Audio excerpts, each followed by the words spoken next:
Kabylie n'est sorti de la colonisation française que pour tomber dans la colonisation algérienne, arabo-islamiste.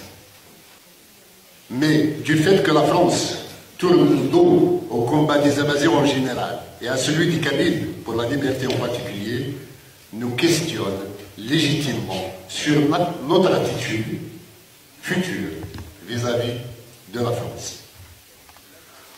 En attendant de redéfinir cette relation avec elle, on voit à travers ce regard qui de l'Algérie ou de la Kabylie est le fameux parti de la France, Hizb Fransa, dont nous accusent tant et à tout bout de champ les arabo-islamistes de tout poil.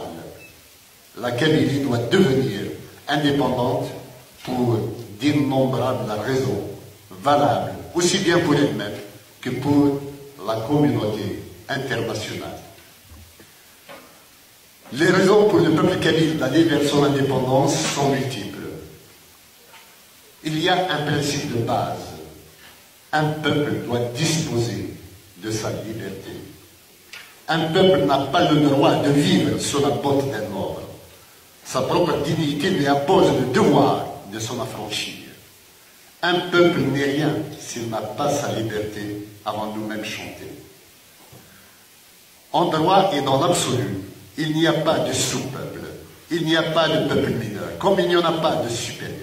Il n'y a que des peuples qui ont en principe les mêmes droits et les mêmes devoirs sur la scène internationale et au sein de l'ONU.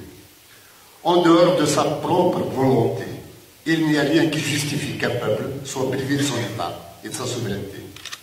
C'est un nouveau principe qui doit être consacré par le droit international pour ouvrir une nouvelle ère de l'histoire de l'humanité dans laquelle le respect des droits des peuples à disposer d'eux-mêmes ne soit plus une expression creuse. Émergera alors une nouvelle géopolitique de la paix, de la liberté, du respect des droits humains et de la coopération internationale qui mènera tous les peuples de la Terre vers une gouvernance mondiale. Les guerres, les famines et les épidémies seront renvoyées au musée des horreurs et l'humanité pourra s'atteler à améliorer ses connaissances et ses technologies pour la conquête de l'espace sidéral. En tant que Kabyles, nous sommes un peuple et une nation, et à ce titre, personne, absolument personne, ne peut nous dénier le droit d'être indépendant, de nous gouverner nous-mêmes et d'échanger des ambassadeurs avec tous les peuples du monde qui voudront entretenir des rapports d'amitié et de coopération avec nous. Quand j'ai été en Israël, quand le gouvernement provisoire kabyle a été en Israël, il y avait un tollé contre nous. La Kabylie n'entend pas se faire dicter sa politique étrangère, ni ses amis, par ses ennemis justement.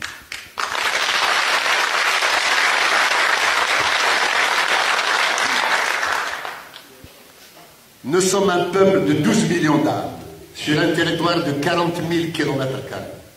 Rien, absolument rien, ne peut nous empêcher légitimement de recouvrer notre souveraineté perdue depuis 1857. Nous refusons le sort qui nous est fait depuis la guerre du FFS. Désormais, nous refusons d'être une minorité nationale. Nous refusons d'être une minorité nationale. C'est un statut assassin et criminel. Le statut de minorité nationale est une insulte au peuple que nous sommes. C'est un statut assassin. Sous prétexte qu'on vous reconnaît en tant que minorité nationale, on vous accorde quelques miettes, quelques prérogatives qui vous font croire que vous êtes respecté dans vos droits, alors qu'en réalité, on vous tue à petit feu. Plus le temps passe, plus vous êtes obligés de vous fondre dans la majorité linguistique, religieuse et identitaire du pays.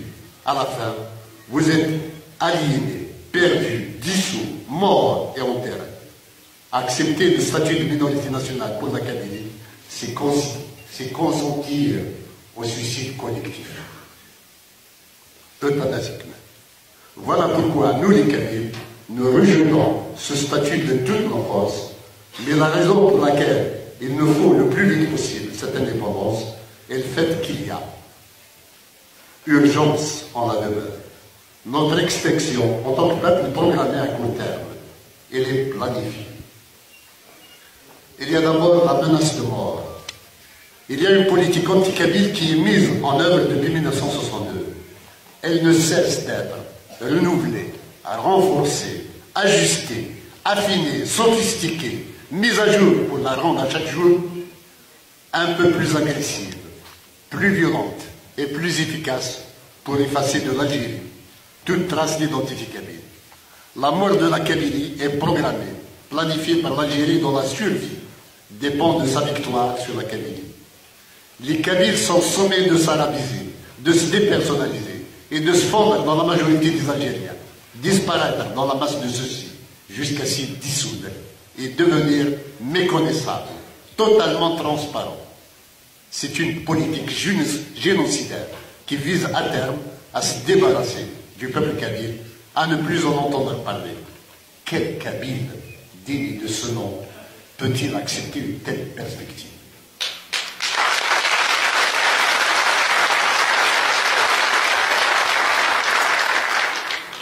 Dès lors que, comme d'ailleurs le montre Saïd Saadi dans son dernier livre, Améroche, une vie de mort et un testament, l'anticabylisme structure fondamentalement l'algérianisme, ou le nationalisme algérien, ou l'Algérie. Tout espoir de survie de la Kabylie en Algérie est pure illusion. À terme, la Kabylie devra périr, car elle constitue réellement une grave menace permanente sur l'unité algérienne. Tant qu'il y aura des Kabyles en Algérie, celle-ci ne sera jamais une nation aboutie. La Kabylie en est l'obstacle majeur. En tant que telle, elle devra être vaincue, écrasée, réduite à néant. L'Algérie ne sera une véritable nation qu'une fois tous ces Kabyles seront devenus de bons Arabes. La mort de la Kabylie est donc pour elle une nécessité vitale. Tous ceux qui pensent, parmi nous, je te dis Kabyles, nos élites Kabyles, tous ceux qui pensent le contraire ou qui veulent nous faire croire qu'une Algérie plurielle et fraternelle est toujours possible, sont au mieux des rêveurs, au pire des bons démenteurs, des manipulateurs et des criminels.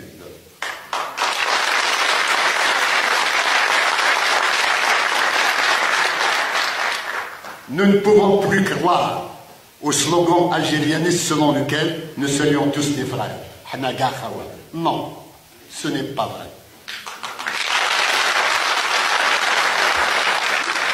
Nous y avions cru pendant 50 ans. Non, merci. Nous avons déjà donné. La fraternité qui n'a pas pu exister en un demi-siècle ne peut plus être du domaine du possible en quelques années. Et ce, quelle que soit la bonne volonté à supposer que c'est en face de nous.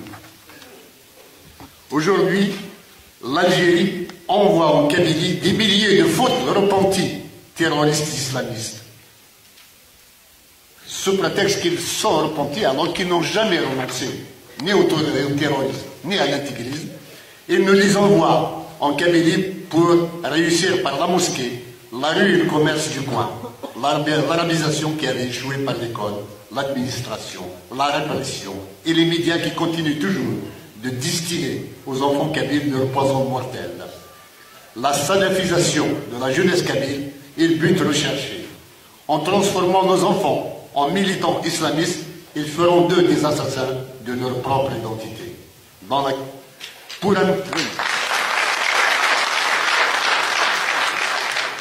Pour un militant islamiste, la meilleure nation est la nation islamique dans laquelle la langue du Coran, la langue arabe, est supérieure à toutes les autres. En Kabylie, l'islamisme a toujours roulé pour l'arabisme.